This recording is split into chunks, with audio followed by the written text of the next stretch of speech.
Hey there YouTube, Scott from Horticide, here with another video for you. This one we're going to call PSA. It's a public service announcement because I'm going to tell you everything you never wanted to know about Dell Four Color Comics. Some of you may have noticed in my previous unboxing videos and LCS hauls and a couple of my cataloging videos, I've been showing off a lot of Four Color Comics that I've picked up. I've had a few people reach out to me and go, Scott, what the hell is a Four Color comic? And I realized a lot of people just don't know. So I'm going to tell you, tell you what I can. It's a pretty big subject, so I'll make it as brief as possible. Four Color Comics was published in two series. Series 1 was 25 issues from 1939 to 1941. Series 2 started publication in 1942 and was published up until 1962. And over the course of that almost 20 years, they put out almost 1,500 books. 1,479, I think, is the count I got, including variants, like price variants. So it was a weekly title. So they put out at least a book a week for 20 years.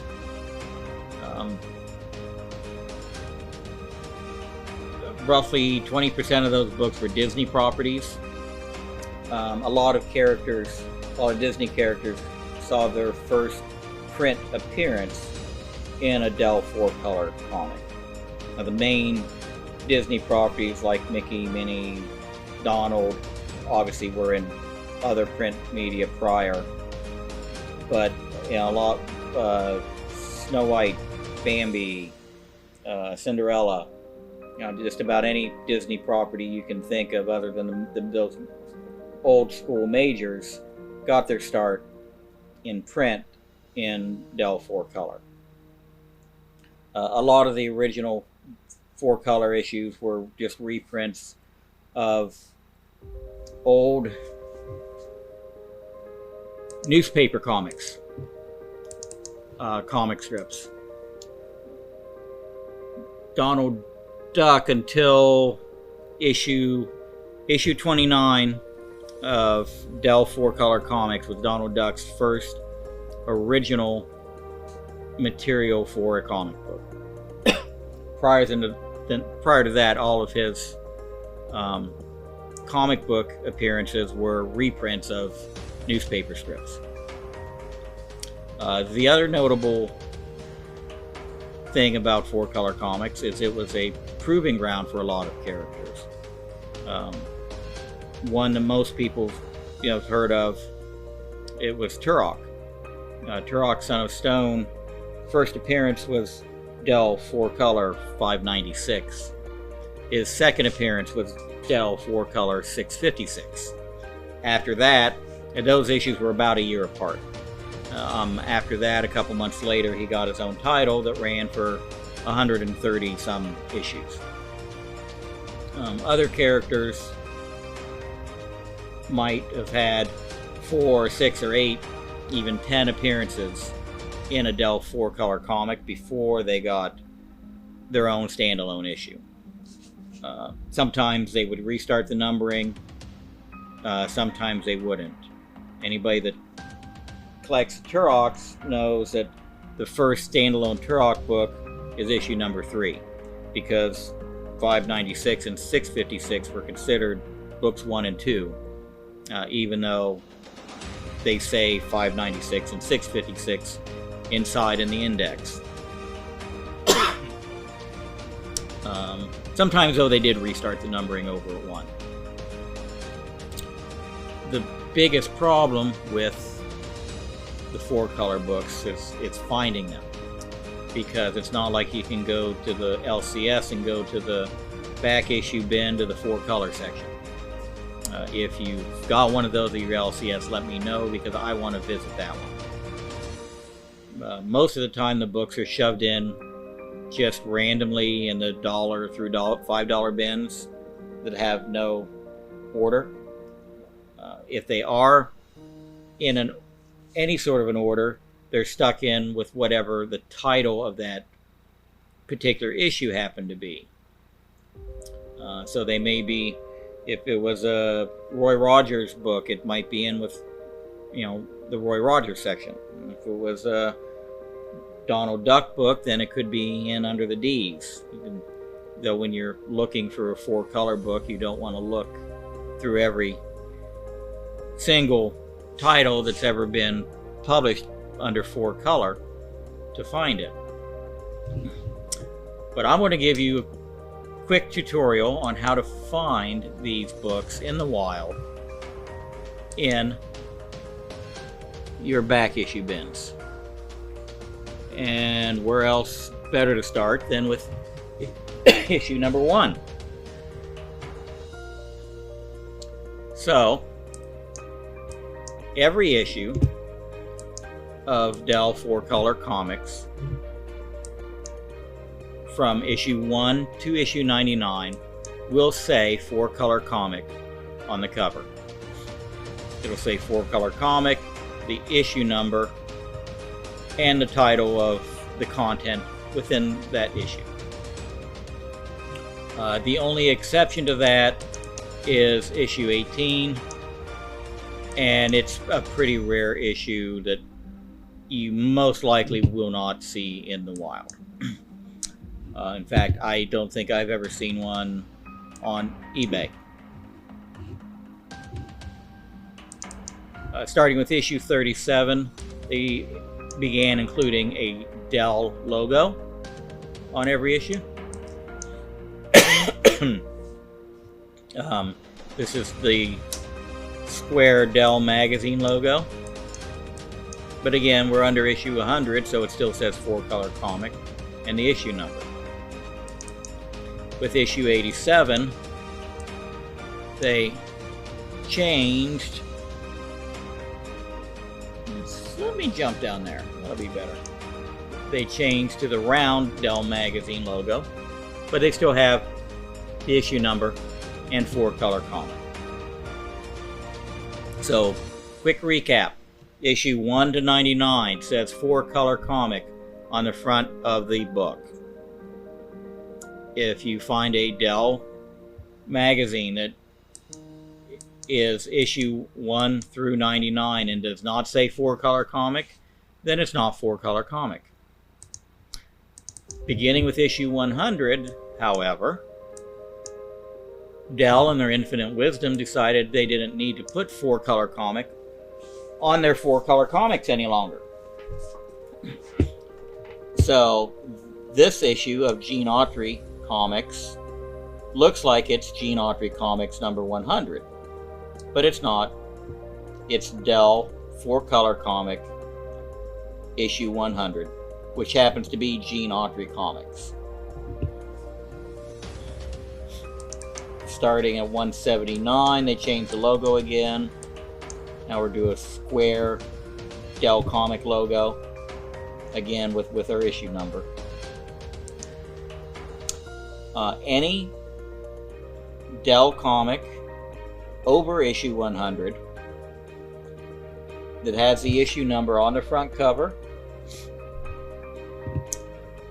is going to be a Dell 4-color comic, unless it says Walt Disney's Comics and Stories. Because to my knowledge, that's the only title that ran over 100 issues, published under Dell, and maintained a issue number on the front cover. But if you find a 10-cent Walt Disney's Comics and Stories in the back issue bin for a couple of bucks, it's probably worth picking up.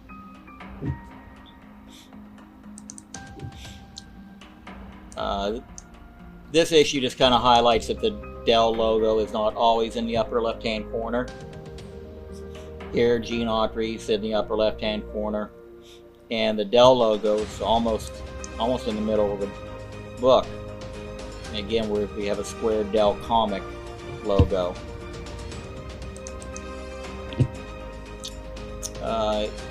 Jump to issue 437. Dell changes to their colored block logo.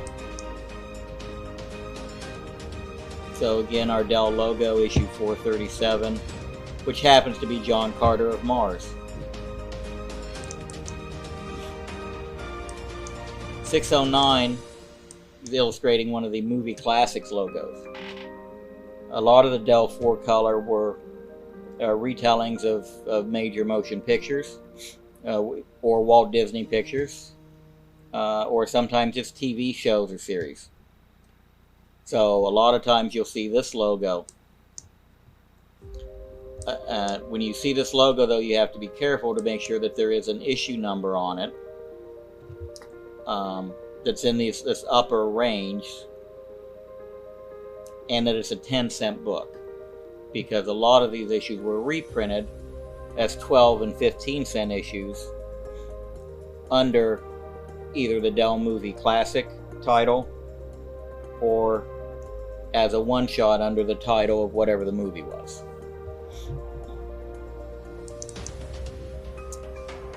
Jump to 642. This is when Dell starts their dotted Dell square logo. Issue 642, still 10 cents. All the way up until 1148. Sorry, 1184. This is when Dell starts their postage stamp logos and changes their price to 15 cents. So that's a long time for it to be a 10 cent book. I think that goes hand in hand with it being the kind of a proving ground for so long. They kept it as cheap as they could for as long as they could.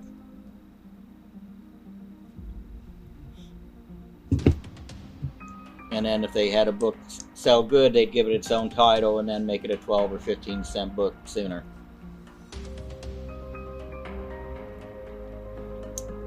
But from 1184 basically on to the end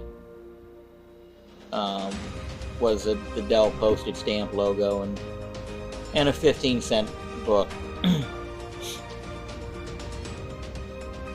So, in a nutshell, again, there's really two things. Knowing all the different types of logos is interesting, but not necessary. All you have to remember when you're hunting for these in the wild is issue 1 through 99 literally say Four Color Comic on the book.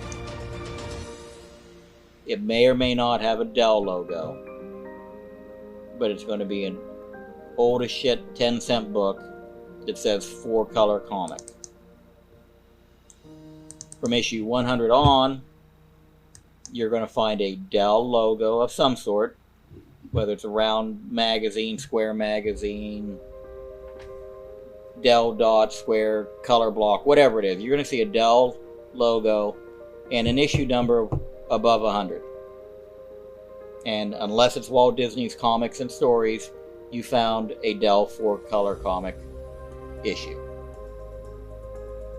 So when you break it down like that, it's pretty simple.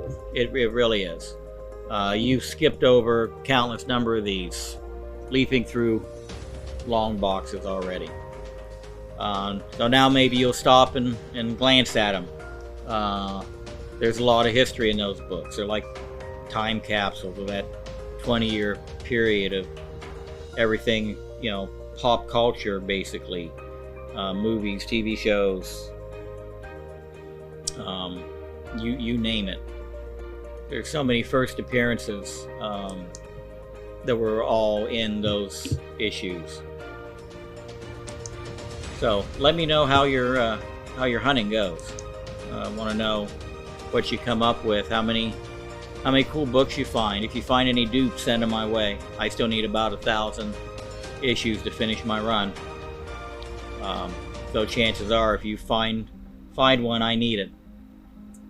If you got any questions, let me know. I'm not quite the Dell expert, but I'll see if maybe I don't have an answer for you.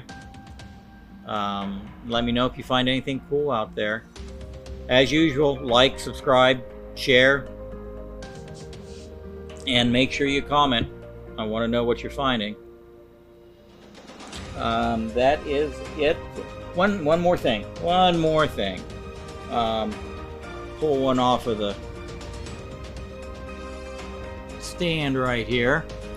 One more thing. I said, so we've got our Dell logo, we've got 592, and our title. When we look inside at the index, oh, if I can get it, we have the index says the title that's on the book and the issue number that's on the book, and doesn't mention Four Color Comics anywhere. Again, something that makes it really confusing when you're looking for these Four Color Comics. So that's why I like to figure out this method of finding them that doesn't involve opening up a book and looking inside. Because if you're lucky enough to find one that's in a bag and board, half the time you take these old Four Colors out and you find out that it's a detached cover or a split cover. You know, when you're buying a 70-year-old book for a couple bucks, you're not going to get too picky. You just need a placeholder, right? So again, that was just a little aside I wanted to drop on you before I left. That's it. Nothing else for today. Until next time, I'm Scott from Hoarder's Hide. I want to know what's in your hide.